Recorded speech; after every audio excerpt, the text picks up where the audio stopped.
Bonjour, mesdames et messieurs, bienvenue dans ce flash d'information. Allons-y tout de suite à Antananarive, la capitale de Madagascar, où a eu lieu hier samedi la cérémonie d'investiture du nouveau président de la Grande Île, Ange Rajoelina. Les Malgaches se sont mobilisés en grand nombre pour l'occasion et à côté d'eux, l'on note la présence de nombreuses personnalités venues du monde, notamment le vice-président Daniel Kablan-Duncan, représentant le président Alassane Ouattara à cette cérémonie d'investiture. André Rajoelina, président élu de Madagascar le 8 janvier 2019, a donc prêté serment dans la matinée d'hier samedi dans le grand stade de la capitale devant une foule de près de 40 000 personnes. 35 pays et organisations internationales étaient présents pour l'occasion. Parmi eux, 5 chefs d'État africains, Guinée, Ghana, Zambie, Namibie, Comores et de très nombreux capitaines d'industrie et de multinationales. Très remarqué aussi la présence de l'ancien président français Nicolas Sarkozy. De son côté, le Premier ministre était cette semaine à Dakar dans le cadre de la 3e conférence internationale sur l'émergence de l'Afrique. À l'issue de la conférence, Amadou Gon Coulibaly a été reçu en audience par le président sénégalais Macky Sall au centre des échanges. Les bonnes pratiques pouvant conduire à l'émergence et la coopération entre la Côte d'Ivoire et le Sénégal. On retrouvera dans le 13h Adama Koné, notre envoyé spécial à Dakar.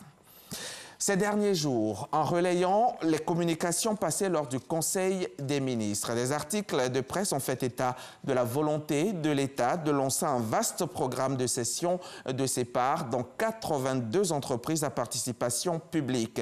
Le secrétaire d'État chargé du budget et du portefeuille de l'État a saisi l'occasion au cours d'une rencontre bilan avec le personnel de son administration pour démentir ces informations et apporter des éclairages. Le reportage de Cheikh Koné Aboubakar.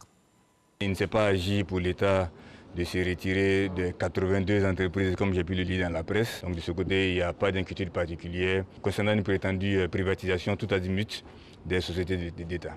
Voilà qui est clair. Les précisions du secrétaire d'État en charge du budget et du portefeuille de l'État viennent mettre fin aux rumeurs de vastes mouvements de privatisation annoncés dans certains journaux.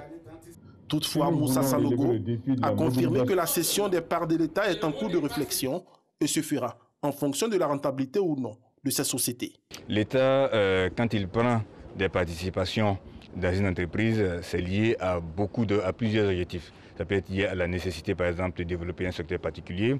Ça peut être lié au fait que c'est quand même un secteur stratégique. Ça peut être lié au fait qu'on n'a peut-être pas de ressources privées pour prendre en charge cette activité. Et donc, l'État s'y substitue, ainsi de suite. Donc, suivant les objectifs assignés, l'État examine les performances des entreprises et à partir de là, prend des décisions les plus idoines pour préserver ses intérêts. Des intérêts pour lesquels l'État mène des réflexions régulières pour voir comment optimiser sa participation dans les entreprises. Bien avant, Moussa Sanogo a dressé le bilan de ses actions à la tête de son département.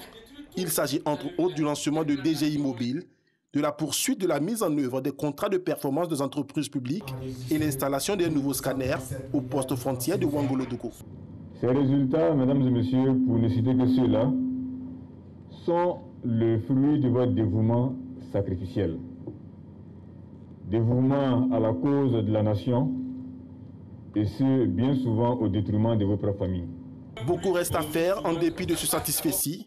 C'est pourquoi le secrétaire d'État a exhorté l'ensemble de son personnel à maintenir le cap sur l'amélioration des performances de l'administration fiscale, le renforcement de la surveillance aux frontières et de la lutte contre la contrebande. Notons que le budget 2019 s'équilibre en ressources et en charges à 7 334,3 milliards de francs CFA.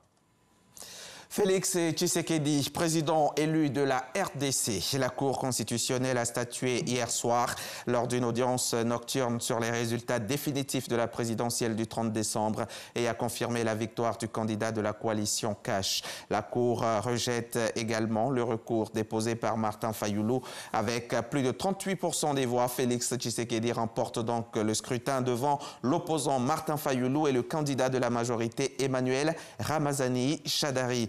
Ces résultats interviennent alors que la pression internationale demeure forte.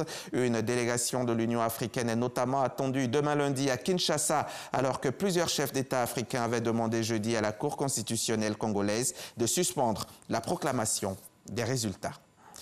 Donald Trump a formulé hier samedi des propositions en matière d'immigration pour mettre fin au blocage budgétaire des services fédéraux depuis près d'un mois. Mais le compromis esquissé par le président républicain a été rejeté par l'opposition démocrate. Donald Trump exige toujours le déblocage des 5,7 milliards de dollars qu'il réclame au Congrès pour financer la construction d'une clôture en acier à la frontière mexicaine et 2750 agents des frontières en plus. Le chef de la majorité démocrate à la Chambre des représentants, Nancy Pelosi, avait rejeté par avance cette offre dont la teneur avait été dévoilée par la presse. C'est la fin de ce flash. Mais avant de nous quitter, sachez que tout à l'heure, à 13h, dans le cadre du magazine du dimanche, je recevrai le lieutenant-colonel Maï Zouzou Elvire Joël, directeur général des forêts et de la faune. Avec elle, nous parlerons préservation, réhabilitation et extension des forêts ivoiriennes. À tout à l'heure.